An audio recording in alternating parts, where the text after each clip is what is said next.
Evening. I hope कि आप सब अच्छे होंगे और आगे भी अच्छे रहें। तो हम बात करने वाले हैं टीई मोड के डेरिवेशन के बारे में, जो कि कम आता है पेपर में बट कभी कभी आ जाता है, तो आप इसे एक बार पढ़कर जा सकते हैं।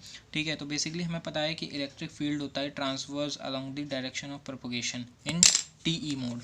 जो आपका टीई मोड होता है उसमें ट्रांसवर्स होता है। ठीक है, तो इसकी वजह से क्या होता है कि आपका जो ई जेड की वैल्यू होती है वो ज़ीरो होती है और एच जेड की वैल्यू आपकी ज़ीरो नहीं होती है। ट्रांसवर्स होने की वजह से आपका जो ई जेड कंपोनेंट होता है वो आपका ज़ीरो होता है और एच जेड कंपोनेंट जो आपका मैग्नेटिक फील्ड है वो आपका ट्रांसवर्स नहीं है, तो इसका मतलब क्या है कि आपका ज़ीरो नहीं होगा। ओके, अब हमें ये पता है कि जो wave equation in rectangular waveguide होती है वो होती है आपकी डेल्टा का square E z equal minus omega square mu epsilon E Z. ठीक है, ये आपकी वेव इक्वेशन होती है, ये आपको याद रखनी पड़ेगी। अब एक और बात आती है यहाँ पर निकल के कि आपका जो डायरेक्शन ऑफ प्रोपोगेशन है वो जेड डायरेक्शन में होता है। ठीक है, इस तरह से आपका जेड डायरेक्शन में होता है वो। ठीक, तो अब क्या है, आपका जो डायरेक्शन ऑफ प्रोपोगेशन है वो जेड डायरेक्शन में है, तो हमने क्या करा कि इस वाले जो आपका डेल्टा है इस डेल्टा को ओपन कर लिया। इस डेल्टा को ओपन करेंगे तो क्या आएगा आपका del square E Z del X square plus del square E Z upon del Y square del square E Z upon del Z square equal minus omega square mu epsilon E Z. ठीक, but हमें ये पता है कि आपका del square E Z upon del Z square जो होता है, del square E Z upon del Z square जो होता है वो होता है आपका गामा स्क्वायर एज जेड के बराबर। तो हमने क्या करा कि इस टर्म की जगह पर हमने ये लिख दिया gamma square E z equal minus वही वापस से वो वाला टर्म। अब हमने क्या करा कि ये वाला जो टर्म है इस टर्म को हम इक्वल के इस साइड ले गए। इक्वल के इस साइड ले जाने के बाद में हमने एज जेड को कॉमन ले लिया, तो हमारे ये दोनों टर्म सेम रहेंगे और ये वाले टर्म में एज जेड कॉमन ले लिया, तो ये कुछ इस टाइप से बनेगा। अब हमने एक और काम किया कि ये जो ब्रैकेट वाला टर्म है gamma square plus omega square mu epsilon, इसको हमने एच स्क्वायर लेट कर लिया है कि अब ये हमारा एच स्क्वायर है।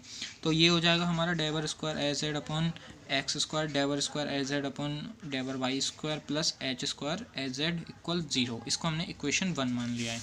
ठीक है,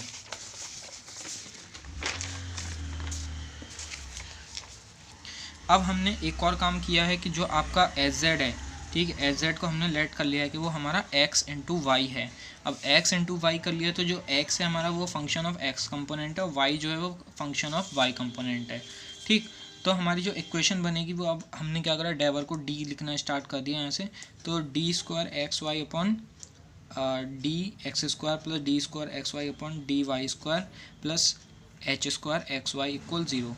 ठीक, अब क्या करना है हमें कि जो हमारा y है वो तो इससे बाहर आ जाए क्योंकि हम x के रेस्पेक्ट में डिफरेंशिएशन कर रहे हैं। ठीक है, तो y हमारा बाहर आ गया। इस वाले टर्म में हम y के रेस्पेक्ट में कर रहे हैं तो हमारा x बाहर आ जाएगा और ये तो हमारा इसी टाइप से रहेगा। ठीक, अब हम क्या करेंगे, मल्टीप्लाई करेंगे 1 अपॉन एक्स वाई से बोथ साइड में, तो हमारा क्या होगा कि बाई एक्स बाई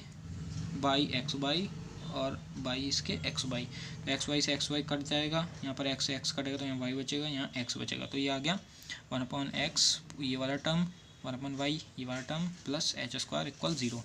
अब हमने क्या करा है कि 1 अपॉन एक्स और ये वाला टर्म को सेम रहने दिया है। ठीक, और इस वाले टर्म को हम इक्वल के दूसरी साइड ले गए हैं, तो हमारा कुछ इस टाइप के टर्म आएगा और हमने क्या करा है कि इतना आएगा आपका। ठीक है, और इसको इक्वल कर लिया है ए स्क्वायर का, मतलब ये भी हमने लेट कर लिया कि हमारे ए स्क्वायर के इक्वल है। फिर हमने क्या करा है कि ए स्क्वायर को पहले इस वाले टर्म के इक्वल कर दिया है, फिर ए स्क्वायर को हमने इस वाले टर्म के इक्वल कर दिया है। तो पहले जब हमने ए स्क्वायर को इस वाले के इक्वल करने के बाद में हमें क्या मिलेगा, ये इतना आपका एक्सप्रेशन आ जाएगा। ए स्क्वायर को अगर इक्वल के इस साइड ले जाएंगे तो अब हमने लेट कर लिया है कि एच स्क्वायर माइनस ए स्क्वायर जो होता है हमारा बी स्क्वायर होता है। ठीक है, तो क्या हो जाएगा 1 upon x d square x upon d x square plus b square equal zero.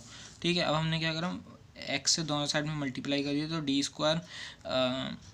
Square x upon d x square plus b square x equal zero हो गया। और इसका जो सॉल्यूशन होता है ये एक क्वाड्रेटिक इक्वेशन बन जाती है, तो जिसको सॉल्यूशन है आपको डायरेक्टली याद रखना पड़ेगा कि ये आपका होता है c1 cos bx plus c2 sin bx। ठीक है, इसी तरह से जब आप इस दूसरे वाला जो इसका ये वाला टर्म था ए स्क्वायर को जब आप इसके इक्वल रख के सॉल्व करेंगे तो वही पूरा प्रोसेस करने के बाद आपको मिलेगा y equal c3 cos ay plus c4 sin ay। ठीक, अब क्या होता है कि जो हमने लेट किया था E z equal x y, इसमें हम ये वाले अपने दोनों जो टर्म है एक्स की वैल्यू और वाई की वैल्यू को पुट कर देंगे तो हमें ये मेन इक्वेशन मिलेगी। यही इसका एंड में डेरिवेशन है कि हम डेरिवेशन के स्टार्टिंग में मैंने क्या कहा था कि आपका ई जेड कंपोनेंट है वो आपका 0 है, बट एज जेड आपका 0 नहीं है। तो क्वेश्चन ये बनता है ना कि आपका एज जेड कंपोनेंट क्या है, ठीक है। तो एज जेड कंपोनेंट आपका ये है। ओके, आई होप कि आपको ये वीडियो अच्छी लगी होगी।